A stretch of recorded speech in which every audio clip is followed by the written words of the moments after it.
Hotel থেকে অস্বাস্থ্যকর খাবার না কিনে বাসায় বাচ্চাদের জন্য এরকম একটা পারফেক্ট বাউবন বানিয়ে ফেলুন। আসসালামু আলাইকুম everyone, welcome to cooking network.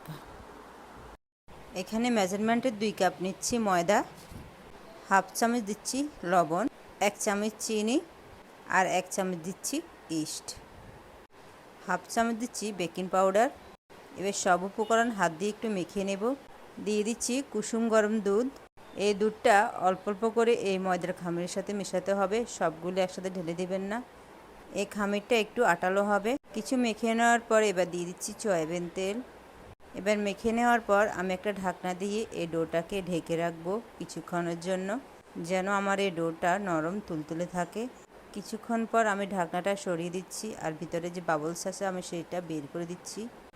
এবার এখান থেকে আমি ডোটা নিয়ে কিছু লিচি কেটে নেব। এটা ঢাকনা দিয়ে যতক্ষণ রাখবেন ততক্ষণ ফুলে দ্বিগুণ হয়ে যাবে। আমি এখানে কিছু গোল শেপ করে নিয়েছি। এবার ঢাকনা দিয়ে আমি ঢেকে রাখবো এটাকে। আর এখান থেকে আমি একটা উঠে নেব আর বাকিগুলো আমি ঢাকনা দিয়ে ঢেকে রাখবো। এবার এটাকে আমি লুচির মতন করে একটু বেলে নেব।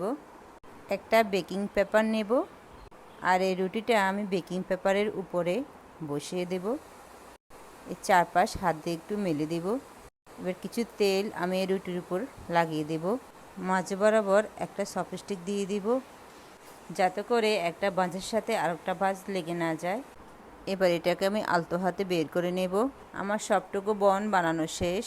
আমি আগে থেকে একটা হাঁড়ি বসিয়ে রেখেছি আর এগুলোকে আমি ভাপে দেব। অনেকক্ষণ ঢেকে রাখার পর দেখতে পাচ্ছেন ফুলে দ্বিগুণ হয়ে গেছে। একটা ঢাকনা দিয়ে ঢেকে রাখবো আর কিছুক্ষণ পর দেখতে পাবেন কতটা ফুলে উঠেছে। এই বাবনগুলো বানানো একদমই সোজা।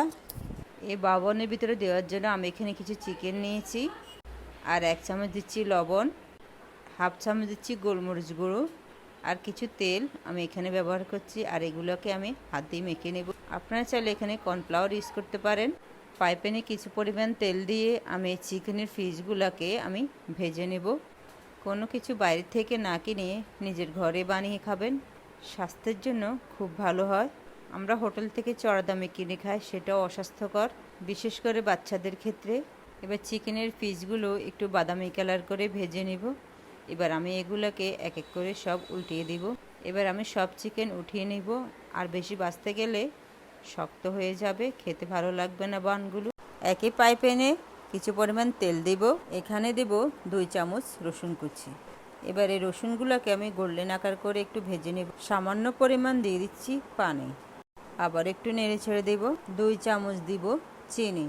চিনিগুলো দিয়ে আবার একটু নেড়ে ছেড়ে দেব। সয়া সস দিচ্ছি 2 টেবিল চামচ। রেড চিলি দিচ্ছি পরিমাণ মতো, ঝালটা আপনার খাওয়ার উপর ডিপেন্ড করবে। টমেটো কেচাপ দিয়ে দিচ্ছি 2 টেবিল চামচ, পারলে একটু বাড়িয়ে দিন, তাহলে আর একটু বেশি ভালো লাগবে। এবার এগুলোকে একটু ভালো করে মিশিয়ে নেব। লবণ দিচ্ছি হাফ চামচ, লবণটা দেখে শুনে দিবেন, কারণ এখানে আমি সয়া সস ব্যবহার করেছি। ভেজে রাখা চিকেনগুলো আমি এখানে দিয়ে দেব আর একটু নেড়ে চেড়ে নেব।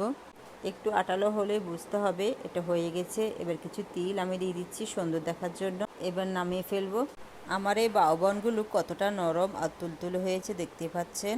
এবার এর মুখটা আমি খুলে নেব আর চিকেনের পুরগুলো আমি ভিতরে ঢুকিয়ে দেব। বাসায় একবার হলো এটা ট্রাই করে দেখবেন। কিছু শসা আমি এখানে দিয়ে দিচ্ছি একটু সুন্দর লাগার জন্য। আপনারা চাইলে এমনিতেই খেয়ে ফেলতে পারেন। কিছু পেঁয়াজ আমি এর সাথে দিয়ে দিব, যাতে করে ভিতরে পুরটা খেতে আর একটু ভালো লাগে। ছোট বড় সকলের এই বাউবনটা খুব পছন্দের। আমার এই রেসিপি যদি সবার কাছে ভালো লাগে অবশ্যই আমার পাশে থাকবেন। আল্লাহ হাফেজ।